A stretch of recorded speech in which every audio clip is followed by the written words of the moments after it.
All right, everybody, we will get started here. It is 10 o'clock. To begin, I would like to say good morning to everybody. My name is Kai Dirksen, and I am the research coordinator for the Aging in Place Research Cluster here at UBC Okanagan. And I would like to thank you all for being here today.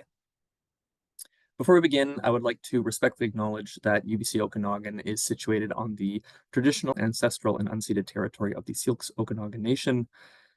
I would like to also acknowledge that you are joining us today from many places, near and far, and acknowledge the traditional owners and caretakers of those lands. With that being said, welcome to the 12th annual Okanagan Embrace Aging Month. Embrace Aging is co-hosted by Beem Credit Union, Interior Health, and the Institute for Healthy Living and Chronic Disease Prevention at UBC Okanagan. For a bit of background, Embrace Aging Month was launched 12 years ago to celebrate and raise awareness about positive aging, and has once again organized a number of educational opportunities and events during the month of March. These sessions are designed for everyone, young and old alike, and focus on a variety of topics related to healthy aging and ways to improve quality of life among seniors and their family caregivers. Our goal is to inspire everyone to embrace positive aging. If you have any questions during the presentation, please type them for the speaker in the chat box, and they will be answered towards the end. There will also be a brief survey that will be emailed to you after the presentation. If you could please complete this, it would be greatly appreciated. As mentioned, today's event is brought to you with support of Embrace Aging Month, and today's session is May the Imagine Force Be With You, Staying Strong and Steady Through Imagine Practice. Our speaker today is Sarah Kraeutner. She is an assistant professor and Michael Smith Health Research BC Scholar in the Department of Psychology within the Irving K. Barber Faculty of Arts and Social Sciences here at UBC Okanagan. With that being said, I will now hand it over to you, Sarah. Thanks, Kai, and thanks everyone for being here. As Kai mentioned, my name is Sarah Kraeutner, and I'm assistant professor in the Department of Psychology here at UBCO. Located on the unceded territory of the Syilx Okanagan Nation. And today that is where I'm zooming in from. I'm in my office on campus, and the sun is definitely trying to come out. So I direct the Neuroplasticity, Imagery, and Motor Behavior Lab. And first, I'd just like to acknowledge all those that have supported and continue to support our work over the years. I want to highlight that it really takes a team. Science is never done alone. And my lab is comprised of postdocs, so postdoctoral fellows, to second-year undergraduates in programs including psychological sciences, rehabilitation research, kinesiology, and none of this would have been possible without them. So before I get going, I just want to share the overall goal of my research program, and that is to improve motor learning and relearning after stroke. And to address some of these questions in my research program, we use a number of different tools like neuroimaging, so brain scans, brain stimulation, different behavioral techniques, and devices that measure muscle activity and function. So today I thought we'd talk a little bit about how we perform smooth and steady movements required for everyday tasks. One thing that impacts our ability to perform smooth and steady movements, and a way to help us get back to performing these movements or maintaining our abilities to perform movements smoothly and steadily. I want you to think about brushing your hair or lifting your groceries onto the counter. How do we remember which way to move the brush, or the order, or that in order to pick up groceries, we need to rotate our palms a certain way and lift or draw up with the bicep? How do we perform and control these movements? Well, when we perform these movements, parts of our brain work together. What the brain does is it first processes the environment around us, our understanding of the task, so what is it that we want to accomplish, and creates or accesses a plan of that movement, like a blueprint. And typically, when we perform a right-hand movement, a lot of this activity, this brain activity, is going to occur in the left hemisphere. So we call this a contralateral pattern of control, opposite to the hand we're using. So what you're looking at here is a picture of the brain from a top-down view, so as if you're looking at the top of my head. And the brain's in 3D. And I have some brain activity depicted by circles. So the circle on the left side of my brain is just indicating brain regions on that side of the brain, contralateral or opposite to my right hand. And the green showing that they're working together to perform that movement. And as they work together, they're also telling the brain regions on the other side of my brain, so the right side, to turn down their activity a little bit. Now, the next piece of background I'd like to get across here is that experience changes the brain. And so in the context of movement, every time we perform a movement, creating or accessing that blueprint, we're activating our brains in a specific way. And repeated activation of these areas changes our brain. So let's say there's a trail in the forest that I like to use. And so maybe the first time I experience it all by myself, and I go on this trail a few times just by myself. Then I start to invite my friends along. And the more and more we use it, the more and more this trail gets smoothed out. And it probably widens into something that looks like this. So now it's wider, more people can use it. And as it continues to become used more and more people, maybe some cars, some ATVs, it turns into a smooth, fast, paved highway. And so repeated use of this pathway smoothens it out, makes us be able to move faster on it, get between cities and towns faster. And this is very similar to what happens in the brain. Repeated use or repeated experiences smooths out that pathway, allowing the brain to transfer information faster, access that blueprint faster, refine that blueprint, and make that blueprint more efficient or better. And if we go back to our brain picture, here might be one way to represent this. On the left, when we first create that plan of the movement, like brushing our hair or lifting our groceries, the activation pattern we see is kind of clunky. A number of regions are working together, lots of activity is happening. But as we refine that plan to our smooth highway, the activation pattern we see also shifts. So less information needs to move across fewer regions, and it's transmitted faster or more efficiently. And so regardless of whether that plan is a smooth highway or a rough trail, our brains also need to send that plan out to our muscles. And so when we think of brushing your hair or lifting our groceries, we also need to consider the pathway that goes beyond the brain. And so to do this, our brain needs to send signals transmitting that plan, that blueprint, to our muscles, which are connected via the spinal cord. And these signals allow us to perform stronger movements or to control the force of our movements, like lifting a bag with 3 apples smoothly, or lifting a bag with 2 liters of milk and a bunch of apples as well. So here I'm just showing a depiction of force on the top of that cartoon computer screen. And as we are able to control our forces stronger and stronger, our corresponding muscle output also changes, or our muscle activity. And ultimately, it's the signal from our brains to our muscles that's allowing us to increase and control these forces. And yes, absolutely, your maximum force also depends on things like your muscle mass, but controlling how much force you're creating or outputting depends on this communication between the brain and the muscles. Not only are these signals important for controlling the force of our movements, this is what ultimately helps us make smooth and steady movements. So let's consider this image of someone performing a bicep contraction, much like we might do to lift a bag of groceries onto the counter. What you're looking at on that cartoon screen is activity from a pair of muscles used in this movement. So when this pair of muscles, in this case, we're talking about the short head and the long head of the bicep, but all you need to know is that this pair of muscles is required to perform the movement.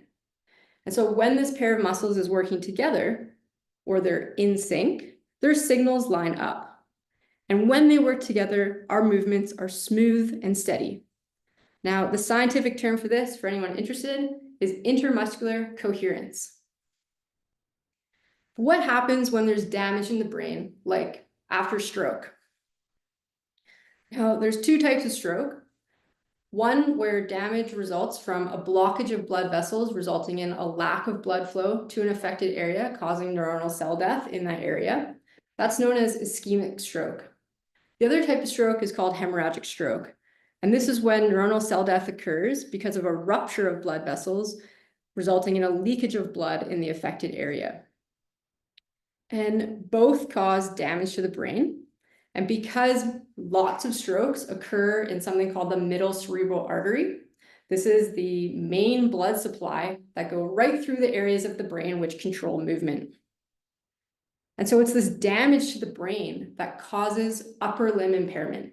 Upper limb referring to the hands and arms. So let's break that down. Because of this damage, when we go to perform a movement, we're seeing something different happen in the brain. In other words, your smooth paved highway has turned into a rough trail because you're no longer able to activate the right areas due to damage in that pathway or damage to the blueprint. The damage from stroke also affects the signals being sent to your muscles, which means your muscles do not understand that they need to work together anymore. And so if we go back to this picture of our bicep contraction, now when we look at that cartoon screen on the right-hand side, we see that the signals from the muscles do not line up.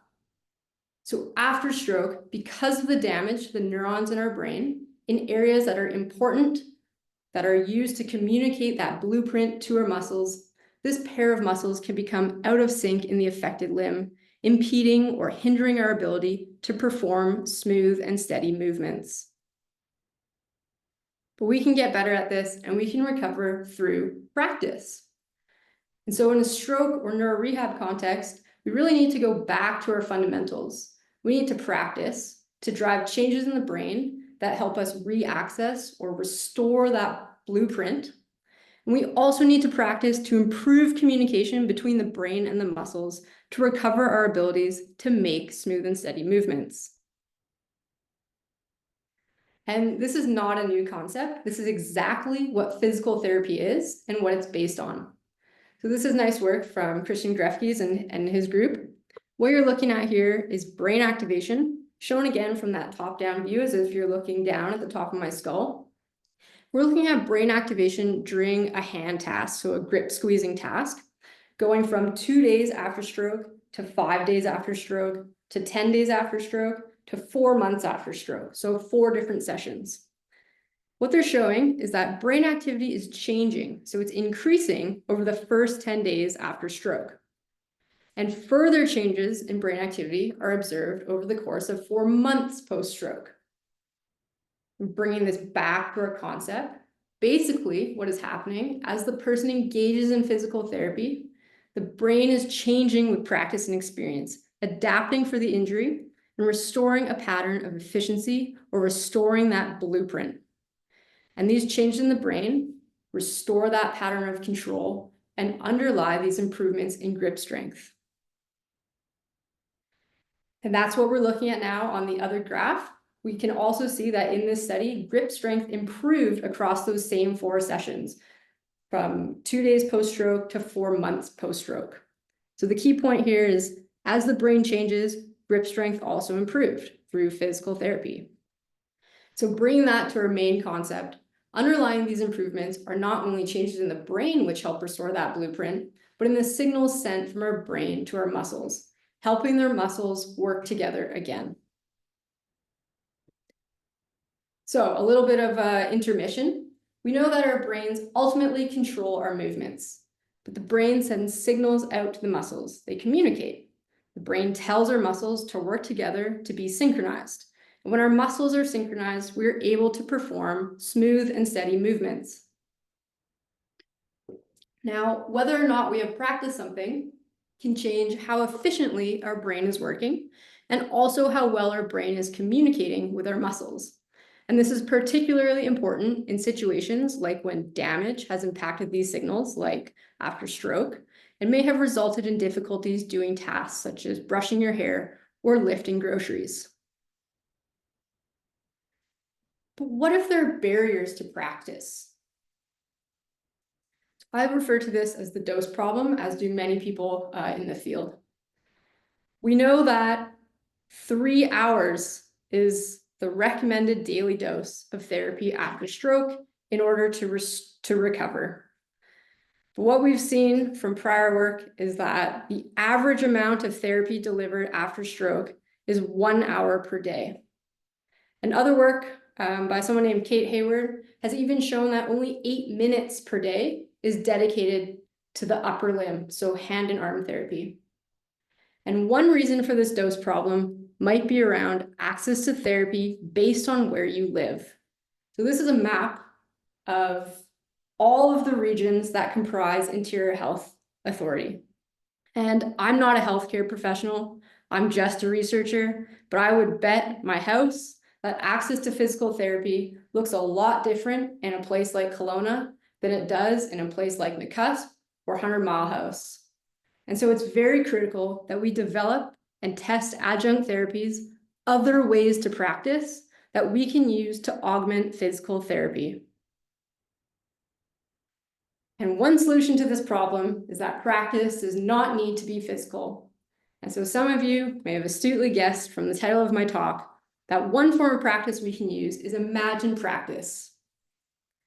This is what we call motor imagery. So motor imagery is the mental rehearsal of a movement or a motor skill. So imagine practice, one form of non-physical practice. And we can perform motor imagery a few different ways. So we're just going to go through a couple examples of 2 ways we can perform motor imagery. I want you to focus in on the left side of the screen to start. We're looking at a picture of Serena Williams about to serve a tennis ball. If we're going to perform third person or visual motor imagery, we might recreate a mini movie in our minds of Serena Williams serving a tennis ball. So what we're doing is we're adopting an outsider perspective, and we're really going to focus on how clear and vivid that mini movie is. So just take a minute, either close or keep your eyes open, and just try to picture someone on TV serving a tennis ball, or even yourself on video recording. Really try to focus on bringing those colors to life and building that scene of the movement. Excellent. So you've just engaged in what we call third person or visual motor imagery. Now let's take a look on the right-hand side of the screen. Now let's try to imagine ourselves serving the tennis ball, almost as if you are behind your own eyes. So you're adopting your own perspective. Here, I'd like you to really try to focus on the sensations associated with that movement. So try to imagine how heavy the tennis racket feels in your grip. What does the grip tape feel like to your hand? Try to imagine the whoosh of the air as your arm swings through it. Or try to imagine what it feels like as the ball actually contacts the racket and bounces off. So let's take another few seconds and just try to imagine that movement.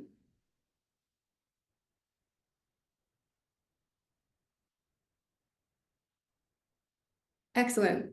So what you've just performed is first person or kinesthetic motor imagery. And regardless of the type of imagery that we perform, we know a little bit about how it works. So when we perform motor imagery, when we imagine a movement, we know that we also activate parts of the brain that control movement. These regions that help us process the environment around us, understand the task goal, what is it that we want to accomplish, and create and refine that blueprint. And we know this from a number of different studies where we take pictures of the brain when someone is performing a movement compared to pictures of the brain when they're just imagining performing that same movement. So what you're looking at here is actually a compilation of studies that are basically projected onto one image. You're looking at a 3D brain just shown in 2 different views so that you can see the left and the right hemispheres. And all of those yellow splotches, so where it looks like it's being painted in yellow, those are areas of the brain that are activated during both imagination of that movement, so motor imagery, and actually performing the movement. So quite a lot of overlap here. We also know that this same concept holds true after stroke. So now what you're looking at is still pictures of the brain from the top-down view, but this time we're showing 2-dimensional slices instead of 3D.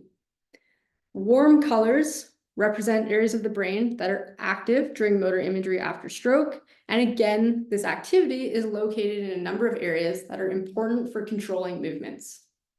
So after stroke, imagining a movement also activates regions that help us process the environment around us, understand task goals, and refine that blueprint. Now, we also know that motor imagery practice changes the brain. So again, brain from the top-down view, left is left, right is right. Now what you're looking at is anytime you see one of those lines, we're showing areas of the brain that have become better connected, or areas of the brain that communicate better after 5 sessions of motor imagery practice. And because of these neural mechanisms underlying motor imagery, this provides our explanation for why it's effective in domains like sport. So a lot of the evidence for its effectiveness behaviorally comes through the sport domain. And a fun fact here is, I think it's 99% of Olympic athletes use some form of motor imagery and perceive it to be effective. What I'm going to show next is one of the first studies I ever read about motor imagery. And in this study, they wanted to know if they could use motor imagery to improve a golf skill. And for the golfers in the room, the specific skill they wanted to improve was a bunker shot. So in this study, they had 3 groups of people come in. One group of people received no practice. So they showed up on day 1, they tried to do this bunker shot, and they left. They went home. They weren't allowed to do anything related to golf. And then they were brought back in 6 weeks and attempted the shot again. Then they had a group that only received motor imagery practice. So they, day 1, brought them in, attempted the bunker shot. Then they were told, go home and just imagine performing this shot for 6 weeks. But you're not allowed to go golfing, you're not allowed to go to a golf course, and you're not allowed to pick up a golf club. And then they came back after 6 weeks and they tested them again. And then the last group, or the next group that they had, is the physical practice group, where same thing, they brought them in, tested them, and these people were allowed to actually go golfing. They were told, you're going to physically practice for 6 weeks. I want you to practice that bunker shot, hold the club, go to the golf course, etc. And then they brought them back 6 weeks later and tested them again. So perhaps unsurprisingly, the people who did not practice did not improve on this skill. And performance in this study is a little bit arbitrary, but they had a point system. So more points was better performance on the bunker shot, and less points was worse performance. But after no practice, no improvements were shown.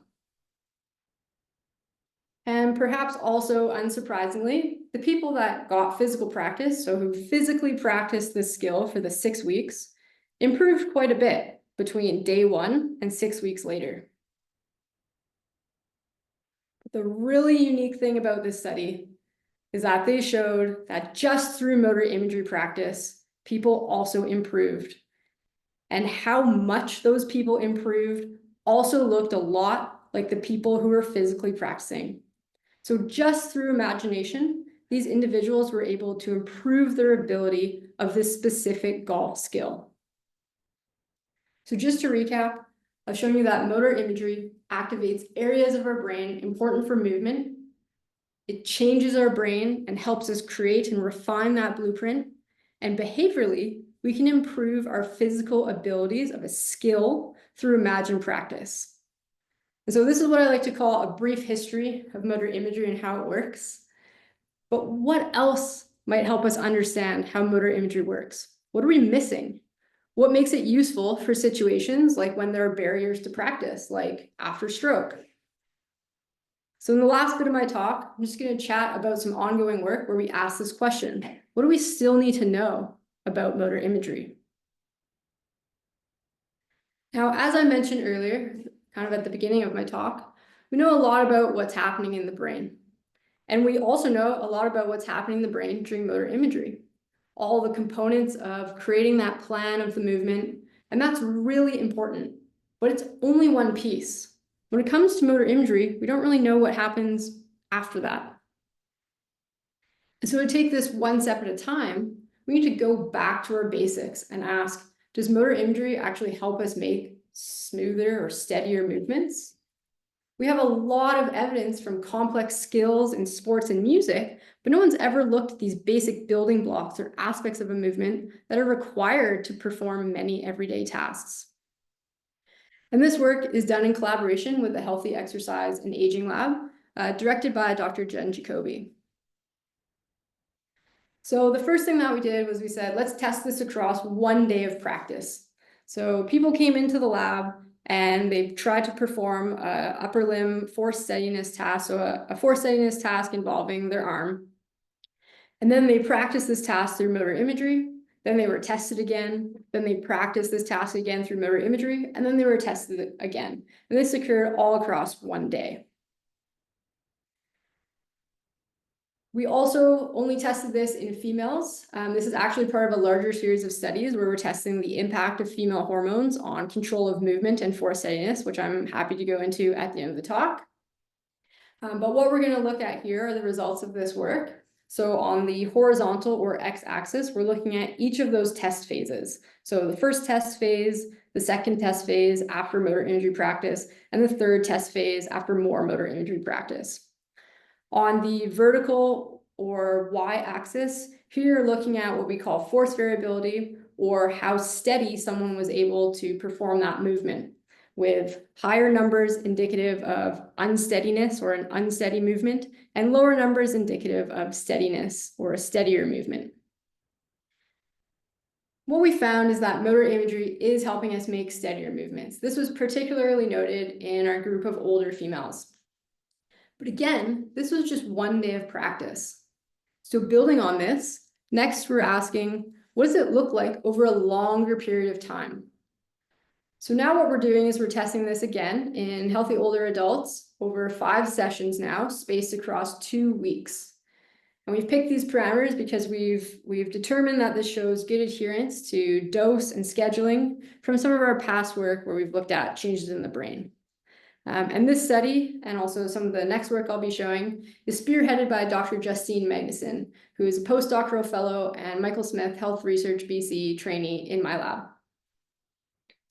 Okay, so in this study, again, people came into the lab, they try the force steadiness task involving their arm, then they go away and they do 5 sessions of motor imagery practice spaced across 2 weeks, and then they come back into the lab and are again tested on the task. So again, similar graph to what I showed before. On the horizontal or x-axis are these 2 sessions, these 2 test phases. So the first test phase and then the second test phase about 2 weeks later. And on the y-axis, we're looking at how unsteady or steady someone's movement was. And again, our trend continues. So here we're seeing that after this longer duration of motor imagery practice of 2 weeks or 5 sessions, older adults are able to make steadier movements, like when lifting groceries. And now that we're starting to get a better idea about what is happening generally, we wanted to expand this and ask, does motor imagery help us make smoother and steadier movements after stroke? And so we're going to use the same design and test this across 2 weeks. So people come into the lab, they're tested on the arm, the force steadiness task involving the arm. Then they practice motor imagery 5 times spaced across 2 weeks. Then they come back into the lab and repeat the task. Very similar graph. So x-axis are those 2 test phases. Y-axis or vertical axis is how steady or unsteady someone's movement was. And the exciting thing that we're seeing in our preliminary data is that after the motor imagery practice, individuals after stroke are able to make steadier movements, like when lifting groceries. And here, the actual plot looks a little bit different because I really wanted to show individual data points. So we've only tested 5 people so far, but each of the people involved in our study have improved.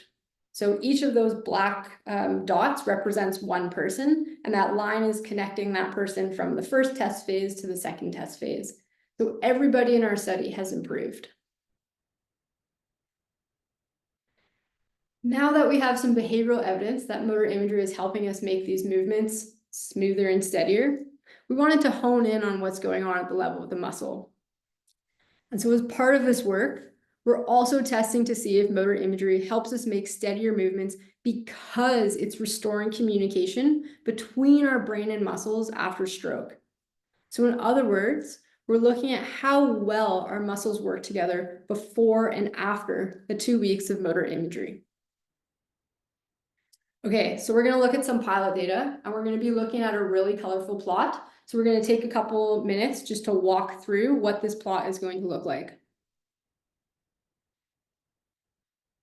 On the vertical axis, so the y-axis, is going to be frequency of the signals, so the rate of oscillations. Time for somebody performing that movement, that contraction, is on the horizontal or x-axis. So it's going to be 10 seconds of trying to carefully control a bicep contraction. Anywhere you see yellow means the muscles are working together, means their signals are synchronized. Anywhere you see blue means the muscles are out of sync or not working together. Okay, so blue, not working together, yellow, working together.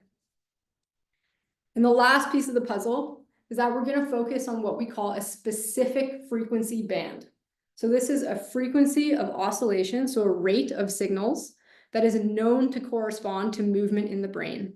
In other words, it's the frequency which corresponds to the specific signals sent from the brain to the muscles. So we're really isolating communication between the brain and the muscles. And what we're seeing in our pilot data is that after the motor imagery practice, the muscles have become a little bit more synchronized. Again, this is just preliminary data, so I personally need a little bit more convincing here, but we'll see as the study progresses. But on the left, the picture is more blue, and on the right, there are some more yellows coming through, indicating the muscles are doing a better job of working together. And again, it's this mechanism that helps us understand what motor imagery is doing.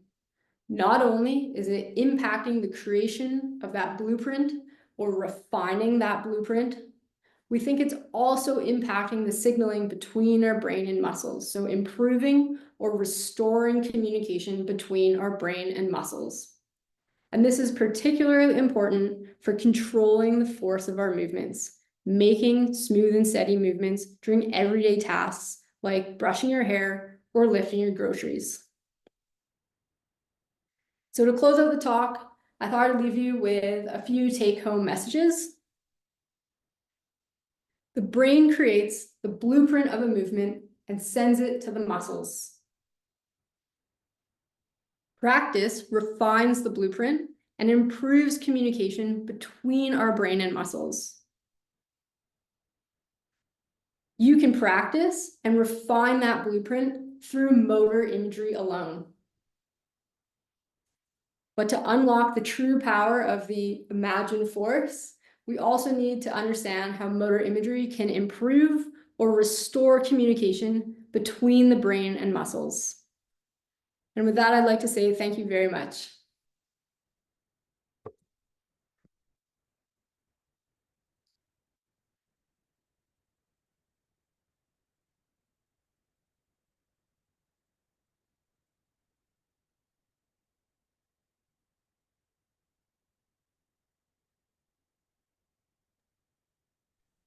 Kai, you're muted. Thank you so much, Jaquetta. Wow. Okay. Thank you so much, Sarah. That was excellent and very fascinating. We will now provide some time to answer any questions people may have. So if you would please type any questions you have into the chat, we will get to them in the order they are asked.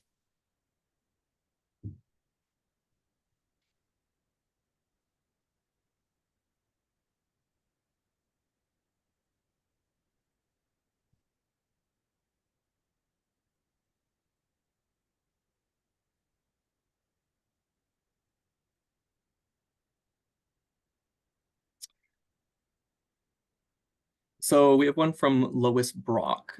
She asks, can motor imagery help with balance? I can stand on my right foot, but not on my left. Yeah, that's a great question. So I purposely didn't go into bilateral control of movement because it's a little bit trickier than say movement with your left or your right arm or your left and your right leg. There are a number of studies actually related to motor imagery for things like walking and balance. I think the evidence is showing that, yes, motor imagery ultimately can help with all of these things.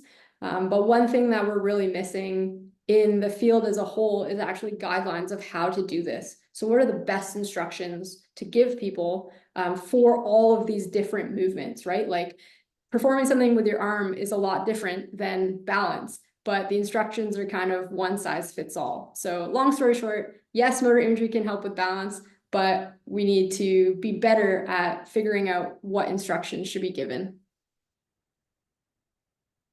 Excellent.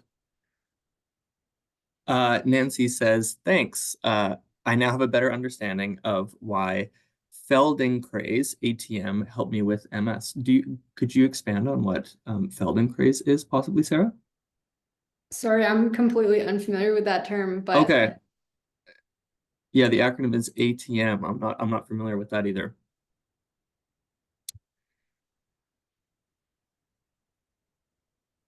Uh, yeah, this is a great question. So there's a question that says, sorry, Kai, am I doing your no worries. You can answer straight away. Go for it. Yeah, the question is, other than knowing about your lab, how can I find other opportunities to participate in research? I think these events are really important for this reason. Um, there's lots of research going on, and there's no one portal that kind of synthesizes where this research is. There kind of is a portal, but not all of the labs are in this portal. So that portal is called Reach BC. That is a really awesome tool for finding out about a lot of research going on. It's a portal that shows research going on across the province, and from any site and kind of any field. And so I believe you as a volunteer or a person from the community can go into Reach BC and actually like look for studies that are in your interest area or align with your eligibility criteria and whatnot. That's really the only portal I'm aware of. There's also a website or a organization called Okanagan Clinical Trials, but that would be for clinical trials specifically. And then the psychology department at UBC has what we call a research studies list as well, which is not just for students. And I think that is one of the misconceptions sometimes about university research study portals. But that's just like a list of studies. So I think it's one thing that these events and our community is working, and it's a slower process, but working to get better at.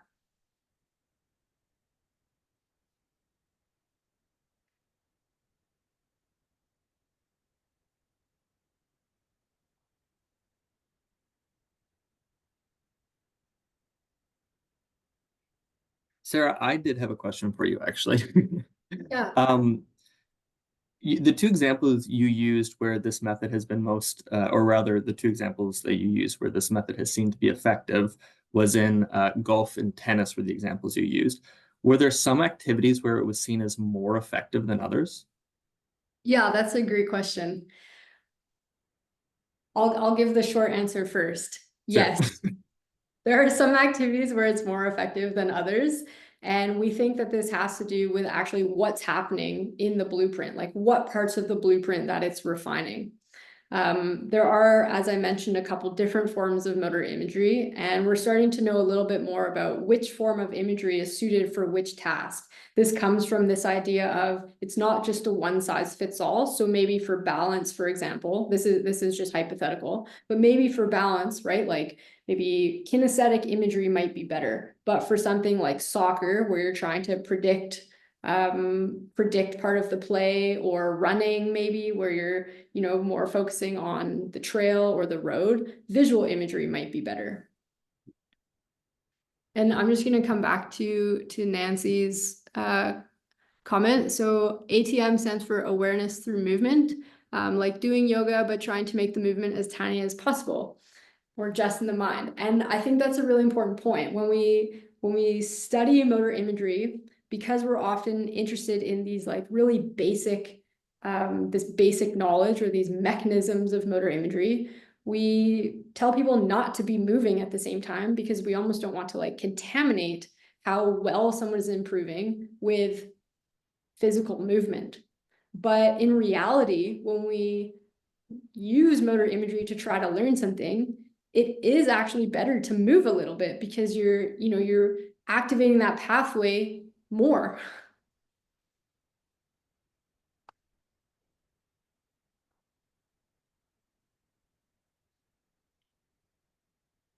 And I see that Jaquetta has posted a link to, I believe, a number of research studies.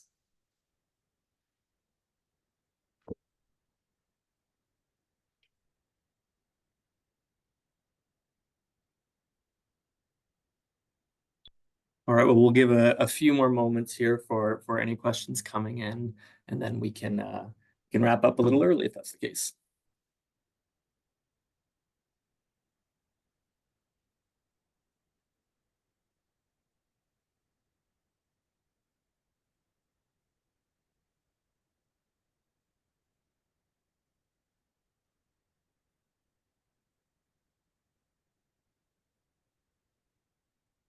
All right. Well, I would like to thank first and foremost Sarah once again for presenting today as part of Embrace Aging Month, and for everyone else for attending today's webinar as well.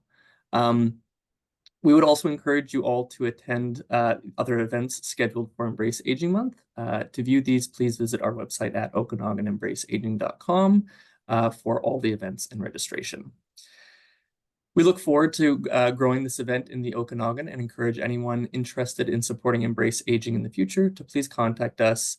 Contact information is available on our website as well. As mentioned, you will receive an email with a link to an online evaluation form. We welcome everyone's feedback and suggestions for planning Embrace Aging events in the future. Thank you once again. Thank you again, Sarah. Thank you.